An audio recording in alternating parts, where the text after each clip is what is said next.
Good evening. District Ramban का जो Covid update है वो लेके मैं हाजिर हूँ। जैसा कि आपको पता है कि पिछले कुछ देर से we are confronting the second corona wave, the covid surge.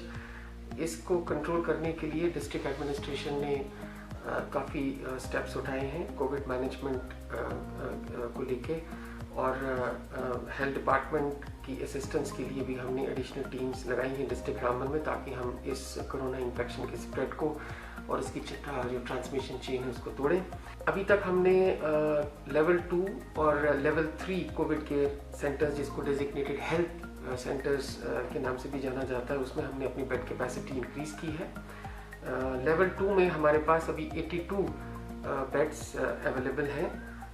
उसमें हमारा ट्रॉमा सेंटर रामबन, जिसमें कुछ कोविड पेशेंट्स जो हैं इस वक्त एडमिटेड भी हैं और रिकवर भी हो रहे हैं।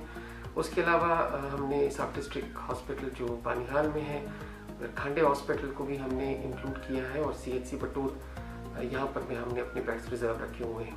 उसके अलावा जो लेवल 3 कैटेगरी है कोविड केयर सेंटर्स की, जहाँ पर एसिम्प्टोमेटिक पेशेंट्स या माइल्डली सिम्प्टोमेटिक पेशेंट्स को हम रखेंगे, उसके लिए भी हमने कोई 450 बेड कैपेसिटी क्रिएट की है, जिसमें दारमुंड में, संगलदान में, गूल और रामबन और उखरल में हमने कुछ जगहें आइडेंटिफाई की हैं। इंफ्रास्ट्रक्चर की अपग्रेडेशन चल रही है। जैसे कि आपको पता है कि हमारे डिस्ट्रिक्ट हॉस्पिटल रामबन में ऑक्सीजन जनरेशन प्लांट के लिए जितनी भी फैसिलिटीज़ थी वो हमने फिलहाल क्रिएट की है। We are awaiting skid machine, हमारी जो ऑक्सीजन जनरेशन प्लांट की मशीन है, जिसका टेंडर भी लगा है, and in the next few weeks we are expecting कि हमारा जो है ऑक्सीजन जनरेशन प्लांट अपने डिस्ट्रिक्ट हॉस्पिटल में भी लगेगा। फिलहाल हमारे पास जितने भी ऑक्सीजन सिलेंडर्स हैं, 702 हमारे टोटल ऑक्सीजन सिलेंडर्स हैं, वो हम रेगुलर बेसिस पे फिल करते हैं। और अभी जो मुझे अपडेट मिला है हेल्थ डिपार्टमेंट से, इसके हमारे मैक्सिमम जो है वो ऑक्सीजन सिलेंडर्स जो है वो फुली फिल्ड है। उन ऑक्सीजन सिलेंडर्स में हमारे D टाइप के जो है सिलेंडर्स भी अवेलेबल हैं, B टाइप के भी ऑक्सीजन सिलेंडर्स जो है वो अवेलेबल है।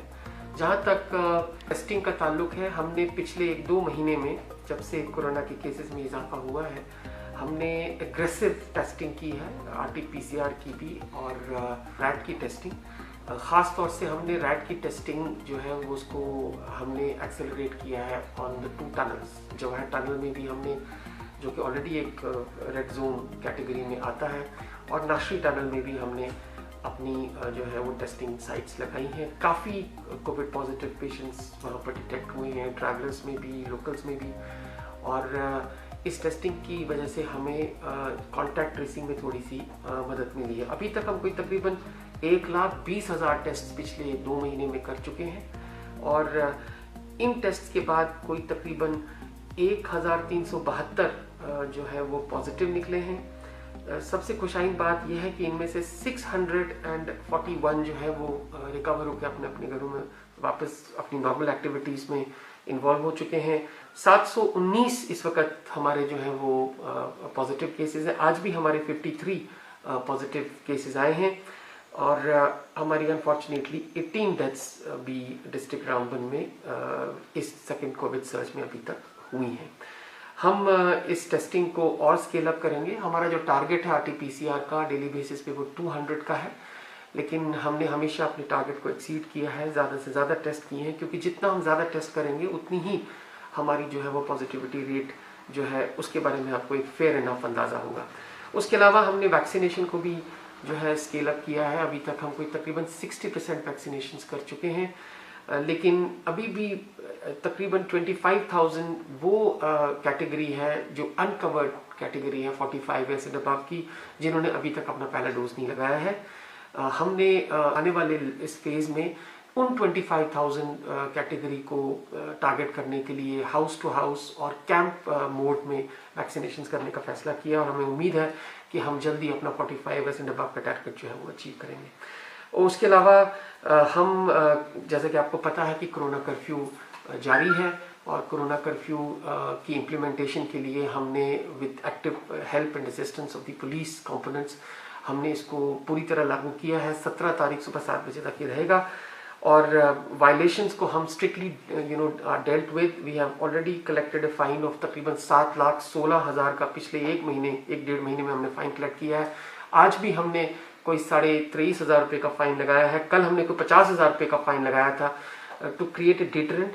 और उन लोगों को भी हम इस चीज़ का एहसास दिलाते हैं कि वो घर के अंदर ही रहें, क्योंकि जितना हम घर के अंदर रहेंगे, कोविड प्रोटोकॉल्स को फॉलो करेंगे, मास्क लगाएंगे, हाथ धोएंगे, we will be able to break the chain of corona virus. मैं आज के इस मौके पर लोगों का शुक्रिया अदा करता हूं, क्योंकि जब से हमने नाइट कर्फ्यूज़ और कोरोना कर्फ्यू की अनाउंसमेंट्स की हैं subject to the directions conveyed by the state executive committee, उन्होंने हर मौके पे हमारा सपोर्ट किया है। हमें काफ़ी कॉल्स आती हैं उन लोगों की जहां पर हमें ये बताया जाता है कि फलानी जगह पे जो है कोविड प्रोटोकॉल्स को ब्रेक किया जाता है। हमारी टीम्स वहां पर जाती हैं और उसके बाद हम क्विक एक्शन करके उन वायलेशंस को कंट्रोल करते हैं और फाइन इम्पोज करते हैं। मुझे उम्मीद है कि हमारा जो कोरोना कर्फ्यू कंटिन्यू होने के बाद हमारे केसेस में और कमी आएगी। हम एग्रेसिव टेस्टिंग भी करेंगे और इंशाल्लाह इस जो कोविड-19 की सेकंड सर्ज की जो ट्रांसमिशन चेन उसको तोड़ेंगे। पता है कि जो हमारी स्टैंडर्ड जो प्रोटोकॉल्स हैं उसमें होम आइसोलेशन भी है, लेकिन होम आइसोलेटिंग पेशेंट्स को कंसिस्टेंट मॉनिटरिंग के लिए हमने कंट्रोल रूम्स भी बनाए हैं, जहां पर हमारे डॉक्टर्स उनके साथ दिन में कम से कम दो मरतबा बात करने की कोशिश करते हैं। कभी कभी उनके फ़ोन स्विच ऑफ भी आते हैं और the administration worries about them, और उन लोगों को केटर करने के लिए कि whether they are actually recovering और नॉट, हमने एक मॉपिंग अप एक्सरसाइज भी की है जो पूरे जम्मू डिवीजन में हुई थी, जिसमें रिस्पेक्टेड डिविजनल कमिश्नर साहब की इंस्ट्रक्शंस थी। हमने अपनी स्वास्थ्य निधि ऐप के डेटा को यूज़ किया, जो हमारा बूथ लेवल जो हमारी टीम्स होती थी उनको एक्टिवेट करके अभी तक हमने कोई तकरीबन 59,700 ऑड फैमिलीज जो हमारी डिस्ट्रिक्ट रामबन में है, उसमें कोई 85% फैमिलीज को तकरीबन 50,000 फैमिलीज हमने कवर की हैं। और उसमें मॉपिंग अप एक्सरसाइज के दौरान हमें ये पता चला है कि there are some self isolating patients जो which require referral to level 2, level 3, in certain cases may be to the tertiary level 1 hospitals. तो ये एक खुशाइन बात है। जो हमारा हिडन इन्फेक्शन है, यानी वो लोग जो घरों में रह के सेल्फ आइसोलेट हो रहे हैं लेकिन प्रोबेबली सेल्फ डिनाइल में है, तो उनको ये कॉन्फिडेंस देने के लिए हमने ये एक्टिविटी शुरू की है। उसके अलावा on the instructions of the honourable lieutenant governor और गवर्नमेंट की जो इंस्ट्रक्शंस आई हैं, उसमें हमने हर कोविड पॉजिटिव पेशेंट जो डिटेक्ट होता है उसको हम एक कोविड मैनेजमेंट किट देते हैं, जिसमें हम उसको पल्स ऑक्सीमीटर, उसके अलावा उसको कुछ एंटीबायोटिक्स, कुछ मेडिसिन, कुछ विटामिन सी की टैबलेट्स देते हैं, अलॉन्ग विद द गाइडलाइंस कि उनको उसको किस किस वक्त में ये दवाइयाँ खानी हैं। उसके बाद उसका जो हॉस्पिटल केयर जो कंट्रोल रूम से जो उसकी टेली कंसल्टेशंस है वो भी उसके साथ जाएंगी, ताकि एक पेशेंट को एक कंसिस्टेंट एंड 24/7 मॉनिटरिंग का जो है वो हमने ये डिस्ट्रिक्ट एडमिनिस्ट्रेशन ने उसका इंतज़ाम किया हुआ है। उसके अलावा कोविड-19 की सर्ज को रोकने के लिए हमें अपनी नॉन गवर्नमेंटल ऑर्गेनाइजेशंस की जो रीच है, पेनिट्रेशन है, उसकी भी ज़रूरत पड़ेगी। हमने ऑलरेडी काफ़ी नॉन गवर्नमेंटल ऑर्गेनाइजेशंस को अप्रोच किया है, अपने लेवल पे भी वो बहुत अच्छा काम कर रहे हैं, लेकिन हम एक कंसोलिडेटेड एक एफर्ट इसमें लगाएंगे इन the next couple of days. उनको इन्वॉल्व करेंगे और कोशिश करेंगे कि उनकी जो मैन पावर को यूटिलाइज करके हम लोगों को कोविड प्रोटोकॉल्स के बारे में और जो हमारी रीच है, खास तौर से वैक्सीनेशन के हवाले से, सेहत रजिस्ट्रेशन के हवाले से, मॉपिंग अप के हवाले से उनको इन्वॉल्व करेंगे, ताकि वो हमारे इस जो हम the immediate challenge that we are facing उसमें हमारी मदद करें। Thank you.